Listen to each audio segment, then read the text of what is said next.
अस्सलाम वालेकुम student, lecture 6 में मैं आपको वेलकम करता हूँ।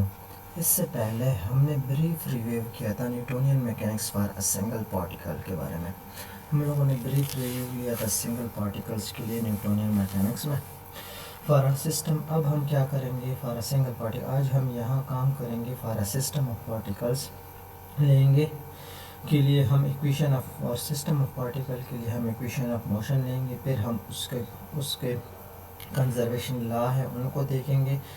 हम सिस्टम ऑफ पार्टिकल के लिए linear momentum and angular momentum जो है उसको कैलकुलेट करेंगे। ठीक हो गया। सो स्टूडेंट स्टार्ट करते हैं। जो हमारा टॉपिक है अपना छठा लेक्चर है आज हमारा, वो है mechanics of system of particles. Mechanics of system particle, ये हमारा छठा लेक्चर है स्टूडेंट। इसको मैं हाईलाइट भी कर लेता हूँ आप लोग के लिए कि ये हमारे पास क्या है, mechanics of A system of particle. ये हमारा स्टूडेंट छठा पार्टिकल। इससे पहले हम लोगों ने सिंगल पार्टिकल के लिए सब चीज़ें मालूम की थी। अब हम क्या करते हैं, पूरे सिस्टम के लिए जिसमें पार्टिकल्स क्या हो, नंबर ऑफ पार्टिकल्स क्या हो, ज़्यादा हो, हम उसके लिए कैलकुलेट करेंगे। ये सारी चीज़ जो सिंगल पार्टिकल के लिए हम लोगों ने कैलकुलेट की थी स्टूडेंट। अब हम मैकेनिक्स ऑफ सिस्टम पार्टिकल, ठीक हो गया। इसमें सबसे पहले सिस्टम ऑफ पार्टिकल इंट्रोड्यूस करवाना पड़ेगा। तो हमारे पास ये एक सिस्टम ऑफ पार्टिकल है, आपको नज़र आ रहा है स्टूडेंट। ये पूरा क्या है, हमारे पास एक सिस्टम ऑफ पार्टिकल्स है हमारे पास स्टूडेंट। ये हमारे पास क्या, एक सिस्टम ऑफ पार्टिकल है जिसमें मैंने बहुत सारे पार्टिकल रखे हुए हैं स्टूडेंट। आपको नज़र आ रहा है नंबर ऑफ पार्टिकल्स क्या है यहाँ पर हमारे पास, बहुत सारे। ये एक सिस्टम मैंने लिया हुआ है स्टूडेंट, एक रिजिड बॉडी के अंदर सिस्टम पार्टिकल है। बहुत सारे पार्टिकल नज़र आ रहे हैं। ये हमारा एक रेफरेंस कोऑर्डिनेट सिस्टम है। ये एक फ्रेम ऑफ रेफरेंस है। इस फ्रेम ऑफ रेफरेंस में एक फिक्स्ड ओरिजिन यानी ओ, जो हमारे पास यहाँ पर एक फिक्स्ड ओरिजिन है, यहाँ पे मैंने राइट नहीं की, ये हमारे पास क्या है यानी ओ। ये हमारे पास क्या, एक फिक्स्ड ओरिजिन है हम लोगों ने लिए। ओरिजिन से डिफरेंट पार्टिकल, आपको ये जो डिस्ट्रीब्यूशन नज़र आ रही है पार्टिकल की, वो आपको नज़र आ रही है। अब आप देख रहे हैं इन पार्टिकल का जो डिस्टेंस है फ्रॉम ओरिजिन ओ डिफरेंट है, डिफरेंट लोकेशन पे वाक़ है। ये पार्टिकल आपको नज़र आ रहा है, ये पार्टिकल डिफरेंट लोकेशन पे, ये डिफरेंट है, ये डिफरेंट है फ्रॉम द ओरिजिन से, ये मुख्तलिफ है, हर डिफरेंट और डिफरेंट पोजीशन पे रखे हुए हैं। ये एक रिजिड बॉडी के अंदर है। ये सारे जितने भी पार्टिकल आपको नज़र आ रहे हैं, ये सारे क्या है, एक रिजिड बॉडी के अंदर है, सारे के सारे एक रिजिड बॉडी के अंदर। लेकिन इन सब की लोकेशन फ्रॉम ओरिजिन से, ये इनकी जो पोजीशन है वो डिफरेंट है। रिजिड बॉडी के अंदर तो है, लेकिन हर पार्टिकल का जो अपना पोजीशन है या जो उसकी लोकेशन है वो डिफरेंट है फ्रॉम द ओरिजिन। इसके अलावा स्टूडेंट दूसरी बात जो है, इसमें मास है इन पार्टिकल का, वो भी डिफरेंट है। हालांकि ये जो हर पार्टिकल का जो मास है वो भी हमारे पास क्या होता है, डिफरेंट होता है स्टूडेंट। जो होती है बॉडी के अंदर हमारे, ये हालांकि ये जो हमारी जो रिजिड बॉडी है बॉडी के अंदर मौजूद है, लेकिन इसके बावजूद इसकी लोकेशन भी डिफरेंट है। हर पार्टिकल की आप लोकेशन भी देख सकते हो, वो भी डिफरेंट है ओरिजिन से। और इन सब का जो मास है वो भी डिफरेंट है। तो स्टूडेंट ऐसे ही बहुत सारे पार्टिकल है हम क्या करते हैं, हम एक सिंगल पार्टिकल को कंसीडर करते हैं और फिर उस सिंगल पार्टिकल का मॉडल बना के हम सारे पार्टिकल के लिए जो आप कैलकुलेट करते हैं, तो हम सिंगल पार्टिकल के लिए कैलकुलेट कर रहे हैं। सिंगल पार्टिकल के लिए कैलकुलेट करेंगे। सिंगल पार्टिकल की जो इक्वेशन आपके पास आएगा वो आप क्या कर सकते हो, लेट्स सपोज अब हम एक सिंगल पार्टिकल कौन सा वाला कैलकुलेट कर रहे हैं स्टूडेंट, यहाँ पर हम ये वाला सिंगल पार्टिकल कैलकुलेट कर रहे हैं कि हमने ये जो पार्टिकल है वो हमने क्या किया, कैलकुलेट किया। हमारे पास हाईलाइटर से मैं आपको बताता हूँ कि मैंने एक सिंगल पार्टिकल कौन सा वाला कैलकुलेट किया है। ये मैंने क्या किया, आई पार्टिकल इसमें कैलकुलेट किया है। ये आई पार्टिकल क्या है, मैंने लिए है एक सिंगल पार्टिकल्स कंसीडर किए करता हूँ, और मैं इस पार्टिकल को कह देता हूँ ये आइथ पार्टिकल है। मीन्स कि ये आइथ पार्टिकल इसलिए मैं इसको कहता हूँ कि इसका मतलब ये है कि ये छठा भी हो सकता है ये पार्टिकल, ये सातवां भी हो सकता है, पांचवा भी, आठवां, नौवां, दसवां, कोई भी, या एक हुआ, दो हुआ, तीन हुआ, चार हुआ, पाँच हुआ, जो भी है, किसी भी पोजीशन पर ये पार्टिकल हो सकता है। तो इसलिए मैं इसको ith पार्टिकल कहता हूँ। और इस पार्टिकल का जो ओरिजिन से पोजीशन है, यानी जो इसकी पोजीशन ऑफ वेक्टर है, वो है हमारे पास आर आई है हमारे पास स्टूडेंट। ये जो पोजीशन है हमारे पोजीशन वेक्टर है ओरिजिन से हमारे पास इस पार्टिकल की, वो हमारे पास स्टूडेंट क्या है, आर आई है। इसको और इसमें हमारे पास सेंटर ऑफ मास जो हमारे पास यहाँ पर एक मैंने ये चूज़ किया centre of mass. Centre of are आई है, सेंटर मास के अलावा ये है हमारा रिजिड बॉडी है। रिजिड बॉडी का मास सेंटर ऑफ मास है, और सेंटर ऑफ मास का जो पोजीशन वेक्टर है रिजिड बॉडी के अंदर, ये हमारे पास क्या है, सेंटर ऑफ मास है। ये जो पार्टिकल मैंने लिया हुआ है आपको नज़र आ रहा है, और ये ओरिजिन से हमारे पास क्या होता है स्टूडेंट, जो पोजीशन वेक्टर है सेट ओरिजिन से सेंटर ऑफ मास का, वो हमारे पास क्या है स्टूडेंट, वो आर है। तो स्टूडेंट यहाँ पर हमने सेंटर ऑफ मास को डिफाइन करना है। स्टूडेंट सेंटर ऑफ मास किसी भी रिजिड बॉडी में वो पॉइंट होता है जिस पॉइंट पर उसका सारा का सारा जो मास कंसंट्रेटेड होता है, या इट्स सीम्स, या वो रिजिड बॉडी है सारा का सारा मास उसकी एक पॉइंट पर एक्ट कर रहा होता है, तो उसका सारा जो वेट वो एक ही पॉइंट पर एक्ट कर रहा होता है। दैट्स पॉइंट, इस पॉइंट को हम क्या कहते हैं, सेंटर ऑफ मास कहते हैं। यहाँ पर मैंने डिफिनीशन भी लिख दिया है सेंटर ऑफ मास की। द पॉइंट, यहाँ पे हम लोग the point in a rigid body where whole mass act are, वो पॉइंट जिस पर रिजिड बॉडी का होल मास एक्ट कर रहा होता है, वो हमारे या कंसंट्रेटेड होता है हमारे पास, वो हमारे पास क्या होता है, सेंटर ऑफ मास होता है। ठीक हो गया स्टूडेंट। सेंटर ऑफ मास को रफली हम कभी कभी इसको सेंटर ऑफ ग्रेविटी भी कहते हैं, या वो पॉइंट होता है जिस पॉइंट पर अगर आप फोर्स लगाएंगे तो रिजिड बॉडी में कोई भी टार्क या कोई भी रोटेशन पैदा नहीं होगा। इस पॉइंट पर किसी भी रिजिड बॉडी को बैलेंस किया जा सकता है। फॉर एग्जांपल यहाँ पे मैं एक पॉइंट ड्रा करता हूँ आपके लिए स्टूडेंट। फॉर एग्जांपल ये हमारे पास क्या है, एक मैंने पेन ले लिया है या कोई भी ऑब्जेक्ट लिया है हमारे पास, ये हमारे पास क्या है, ये इसका सेंटर ऑफ मास है स्टूडेंट। अब इसी पॉइंट पे मैं फोर्स तो लगा रहा हूँ, लेकिन इसके ना ट्रांसलेशनल हमारे पास ना रोटेशनल चेंज आ रही है, तो ये हमारे पास क्या है, सेंटर ऑफ मास है हमारे पास, या ग्रेविटी है। इस पर मैं कोई सपोर्ट प्रोवाइड करूँ या विदाउट एनी रोटेशन यहाँ पर बैलेंस हो जाएगा। तो जो पॉइंट पे बैलेंस होता है हमारे पास, ये जो ऑब्जेक्ट, ये जो आपको नज़र आ रहा है स्टूडेंट, ये जो मैंने बनाया है, उसको हम क्या कहते हैं, सेंटर ऑफ मास। आपने 9th क्लास में फर्स्ट ईयर में सेंटर ऑफ मास के बारे में, सेंटर ऑफ ग्रेविटी के बारे में पढ़ा होगा। सेंटर ऑफ मास किस तरह कैलकुलेट किया जा सकता है, फार्मूला यहाँ पर देख लेते हैं स्टूडेंट। जो सेंटर ऑफ मास की जो पोजीशन होती है, जो सेंटर ऑफ मास की यहाँ से ये जो पार्टिकल है उसकी पोजीशन हमारे पास क्या है, वो आर है। इसको हम रिप्रेजेंट करते हैं आर से करते हैं। इसका फार्मूला हमारे पास किस चीज़ के बराबर है, r is equal to student, वो हमारे पास क्या होता है, r is equal to sum of m i and r i divided by mass. The total mass of the rigid body, individual particle point particle is a rigid body Ri, उन सबका distance from the origin है हमारा। तो student ये mathematical relation है centre of मास के लिए, उसका जो पोजीशन वेक्टर है वो कैलकुलेट करने के लिए। अच्छा जी, अब हम आगे बढ़ते हैं और सबसे पहले हम लिखते हैं जी equation of motion for a system of particle. Last lecture में इक्वेशन ऑफ मोशन हमने कैलकुलेट की थी, लेकिन वो इक्वेशन ऑफ मोशन थी फॉर अ सिंगल पार्टिकल के लिए। अब हम क्या कैलकुलेट करते हैं, equation of motion for system of particles के लिए। अब स्टूडेंट इक्वेशन निकालना है फॉर सिस्टम ऑफ पार्टिकल के लिए, ठीक है स्टूडेंट। तो स्टूडेंट इक्वेशन ऑफ मोशन कैसे लिखा जाता है, with the help of Newton second law. With the help of Newton second law ही हमारा इक्वेशन ऑफ मोशन है।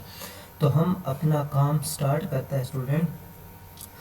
From the Newton second law के मुताबिक F is equal to dp/dt के बराबर है। इसका मतलब है rate of change of momentum is known as force. तो ये हमारे पास क्या है, न्यूटन सेकंड लॉ है, Newton second law of motion, ये sorry Newton second law of motion है, इसकी इक्वेशन है हमारे पास न्यूटन सेकंड लॉ की।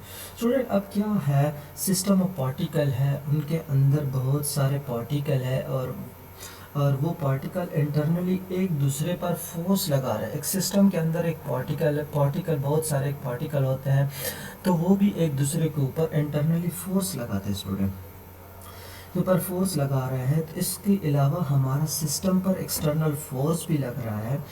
इसका मतलब ये है कि सिस्टम के अंदर भी इंटरनली फोर्सेस होती है और एक्सटर्नली हमारे सिस्टम पर भी फोर्स लगी। तो यहाँ पर हमारे पास दो फोर्सेस भी लग रही है, एक एक्सटर्नल फोर्स है और सेकंड इंटरनल फोर्स है। तो स्टूडेंट नेट फोर्स हमारे पास क्या है, आएगा जी, नेट फोर्स हमारे पास क्या आएगा जी, नेट फोर्स आएगा हमारे पास F is equal to F I external force acting on i particle plus summation j f j I internal force for all the I particles।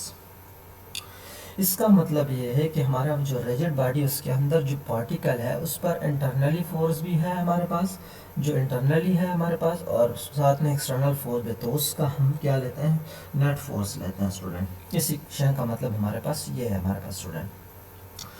अब हमारे पास स्टूडेंट ये जो हमारा जो तमाम पार्टिकल्स है फोर्स लग रही है जे एंड आई, और ये हमारा है sigma J F J I internal force I particle है हमारे पास, जो sigma J F J I summation J हमारे पास है, सिग्मा जे हमारे पास तो ये हमारे पास इंटरनल फोर्स है फॉर आई पार्टिकल लगने वाली, फॉर आई एक्सटर्नल फोर्स हम स्टूडेंट लिख सकते हैं। अब स्टूडेंट अब रिप्लेस करते हैं, ये इक्वेशन बन जाएगा हमारे पास। अब यहाँ पर हम लोग क्या करते हैं, फोर्स की जगह हम लोगों ने इस फोर्स की जगह इक्वेशन 1 में ये पुट करते हैं, और साथ में पी की जगह हम लोग क्या करते हैं, मोमेंटम है वो हमारे पास मास और वेलोसिटी है, तो आई पार्टिकल के, तो इसलिए हम लोग MIVI लिखते हैं।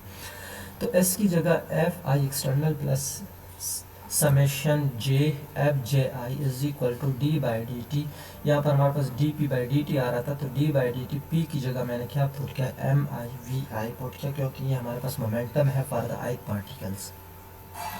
अब मैं यहाँ पर स्टूडेंट क्या कर लेता हूँ, अगर हम सब पार्टिकल की बात करें, अगर सारे पार्टिकल की बात कर रहे हैं, तो इन इक्वेशन को हम सम कर लेंगे, तो हमारे पास क्या होता है, और सम करेंगे तो हम सम करते हैं दोनों साइड पर, इस इक्वेशन को दोनों साइड पर सम करते हैं, समेशन आई मल्टीप्लाई करते हैं F I external plus F J I internal हमारे पास is equal to D by D T summation I MIVI हमारे पास इक्वेशन बन जाता है। तो स्टूडेंट ये जो टर्म है हमारे पास, ये आपको नज़र आ रहा है, इंटरनली जो हमारे पास रिजिड बॉडी के अंदर जो हमारे पास एक्शन और रिएक्शन बन रही है, हमारे पास एक पार्ट फोर्स लग रही है हमारे पास पार्टिकल के अंदर हमारे पास इंटरनली, इसको हम अब देखते हैं, समेशन जे को हम एक ही सम में लिखते हैं, इसको हम लोग इन दोनों को हम लोग क्या एक ही सम में लेते हैं, तो समेशन आई जे हमारे पास हो जाता है स्टूडेंट। तो अब हमारे पास क्या है, समेशन को मल्टीप्लाई किया, summation I F I external plus summation i summation J F j equal to वही इक्वेशन मैंने इक्वेशन नंबर। अब मैं इस इंटरनली फोर्स को लेता हूँ जो जे और आई पार्टिकल पे लग रही है फोर्सेस आपस में, उसको मैं सम फॉर्म में लिखता हूँ, समेशन आई जे एफ जे आई, तो मैं इस तरह लिख सकता हूँ स्टूडेंट। अब स्टूडेंट यहाँ पर न्यूटन थर्ड लॉ जो है, Newton law of action and reaction भी बोलते हैं उसको, के मुताबिक अगर इंटरनली फोर्स मौजूद है, अगर बाकी पार्टिकल आई पार्टिकल पर फोर्स लग रहा है, तो उसके रिएक्शन में आई पार्टिकल पर भी रिएक्शन फोर्स भी लगेगा स्टूडेंट। तो सारे पार्टिकल पर फोर्स लग रहा है, इसका मतलब है यहाँ पर law of action and reaction ये वाली अजम्पशन को इधर करना होगा। इसके मुताबिक इसका मतलब है जो इंटरनली फोर्स है यह हमेशा अकेले एग्जिस्ट नहीं करता, बल्कि ये एग्जिस्ट करता है in the form of pairs, pair ही की शक्ल में एग्जिस्ट करता है। तो यहाँ पर समेशन आई जे हम लोगों ने जो लगाया है, इसको पेयर फॉर्म में लिख देते हैं, समेशन आई जे इसको पेयर फॉर्म में लिख देते हैं। तो बराबर नहीं है डिफरेंट, तो हमारे समेशन आई जे बराबर नहीं है डिफरेंट है, इंटीजर है। ये जो इंटरनली फोर्स पर पेयर फॉर्म में है, इसको हम लिख सकते हैं समेशन आई कॉमा जे। आपको नज़र आ रहा है इसमें summation I comma J I not equal to J F J I is equal to summation F J I plus F I J. तो ये हमारे पास क्या है, एक्शन। ये जो इंटरनल फोर्स है, आपको नज़र आ रहा है, ये जो इंटरनल फोर्स है, यानी यही कह स्टूडेंट जे आई पार्टिकल है और जे पर फोर्स लग रही है, तो स्टूडेंट जे भी आई पर लगा रही है। तो ये दोनों forces law of action and reaction के मुताबिक इक्वल है, एक दूसरे के अपोजिट है। इसका मतलब है कि एफ जे आई जो होता है वो बराबर होता है माइनस एफ आई जे के बराबर होता है।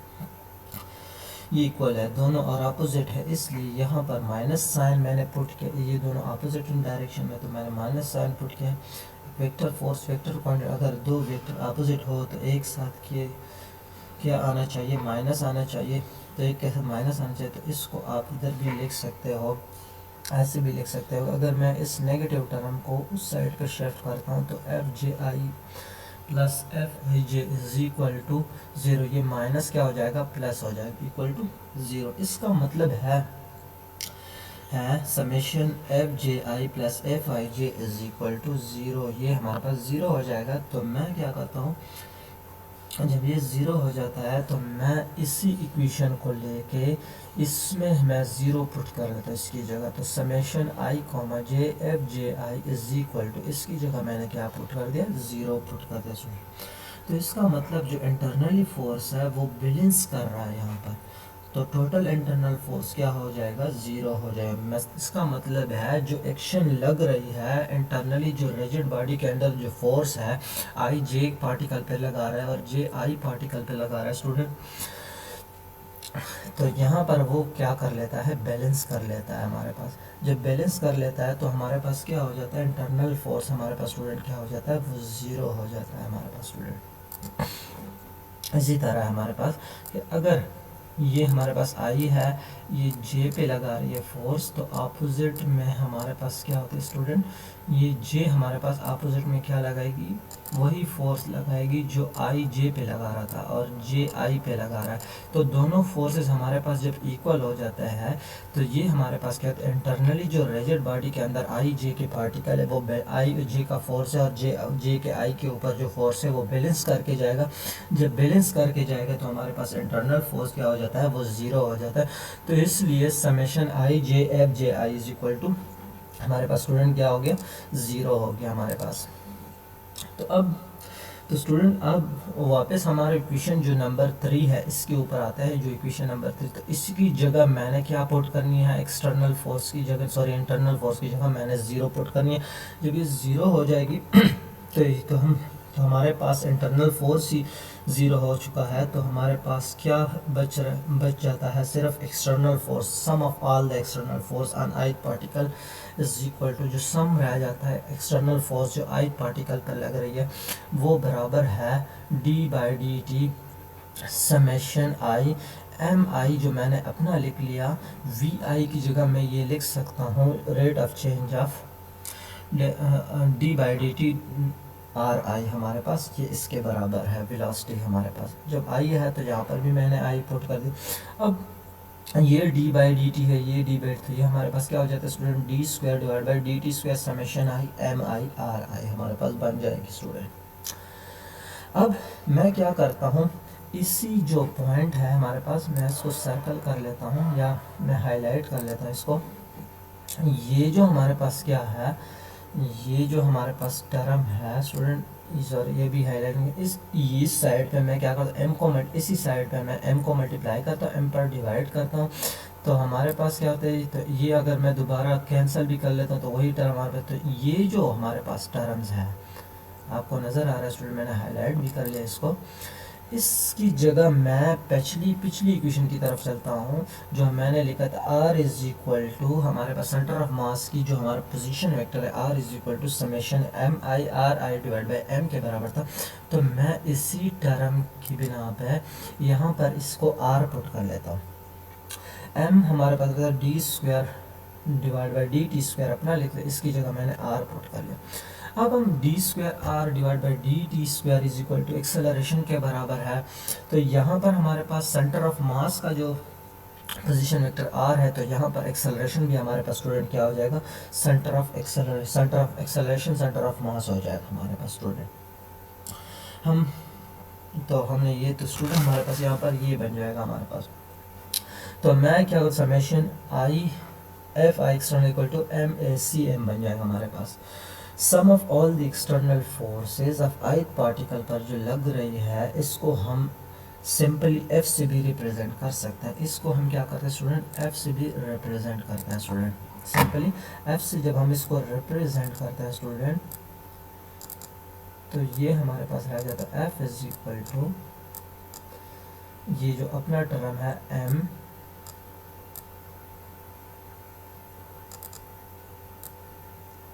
ए सी m acceleration on centre of mass. तो ये हमारे पास क्या है, ये हमारे पास क्या है, Newton second equation of motion है हमारे, सॉरी न्यूटन सेकंड लॉ है हमारे पास। तो स्टूडेंट आप इस इक्वेशन के साथ बहुत अच्छी तरह से फेमिलियर है, जो मैंने आपके लिए रीराइट कर दिया हमारे पास स्टूडेंट। वो असल में हमारे पास क्या है स्टूडेंट, न्यूटन सेकंड लॉ है, एक न्यूटन सेकंड लॉ की एक फॉर्म है। तो ये हमारा सिस्टम ऑफ पार्टिकल, हमारे सिस्टम ऑफ पार्टिकल की इक्वेशन ऑफ मोशन आ गई है। अब इस इक्वेशन ऑफ मोशन की इंटरप्रिटेशन करनी है हमने, इस इक्वेशन को हम लोगों ने एक्सप्लोर करनी है। हमने इसको समझना है कि हमारी बात क्या है, क्या कर रहे हैं हम, बात क्या कर रहे हैं स्टूडेंट। इक्वेशन ऑफ मोशन हमें ये बता रही है कि आपने एक्सटर्नल फोर्स लगाया है किसी सिस्टम के ऊपर, उन एक्सटर्नल फोर्स की वजह से आपको जो सेंटर ऑफ मास है वो एक्सेलरेट हुआ है। आपका सेंटर ऑफ मास जो है उसने लीनियर यानी स्ट्रेट लाइन में मोशन की है। कैसे मोशन की है, ऐसा नहीं की है कि हमारे पास स्टूडेंट उन्होंने क्या किया, लेट सपोज यहाँ पर मैं बना लेता हूँ डायग्राम। तो ये हमारे पास क्या है, एक ऑब्जेक्ट है हमारे पास जो मैंने बना लिया है। तो इसने ऐसा नहीं किया कि सर्कुलर मोशन की, इन्होंने सिर्फ क्या किया स्टूडेंट, एक लीनियर मोशन किया है स्ट्रेट लाइन में, जिस तरह इस तरफ मोशन की। लेट सपोज सेंटर ऑफ मास ने ये हमारे पास क्या है, सेंटर ऑफ मास है, जो मैंने लाइन ड्रा की है हमारे पास स्टूडेंट।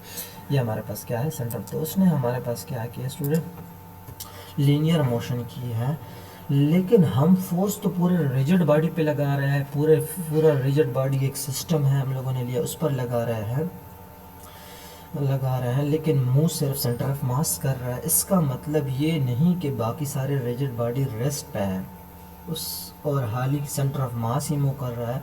इसका मतलब ये है हमारा जो सेंटर ऑफ मास है वो पूरी की पूरी रिजिड बॉडी को रिप्रेजेंट कर रहा है। तो हमारा सेंटर ऑफ मास जो है is the represented of the whole complete rigid body. तो यही बात हमने स्टार्ट में की थी स्टूडेंट के, किसी भी रिजिड बॉडी में उसके सेंटर ऑफ मास की मदद से रिप्रेजेंट किया जा सकता है, किसी भी रिजिड बॉडी को उसके सेंटर ऑफ मास से रिप्रेजेंट किया जा सकता है। और ये यहाँ पर प्रूफ भी हुआ है कि अगर क्या आपने जब फोर्स लगाया तो पूरा रिजिड बॉडी मूव कर रहा है, लेकिन आपके पास इक्वेशन में सिर्फ और सिर्फ सेंटर ऑफ मास आ रहा है। इसका मतलब है सेंटर ऑफ मास भी पूरे रिजिड बॉडी का नुमाइंदा है।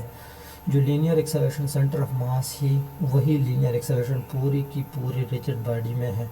तो स्टूडेंट ये है हमारा इक्वेशन ऑफ मोशन जो हमने निकाल लिया एक सिस्टम ऑफ पार्टिकल के लिए। इंशाल्लाह जो हमारा नेक्स्ट लेक्चर होगा लीनियर मोमेंटम होगा for a system of particle. Thank you, अल्लाह हाफिज़।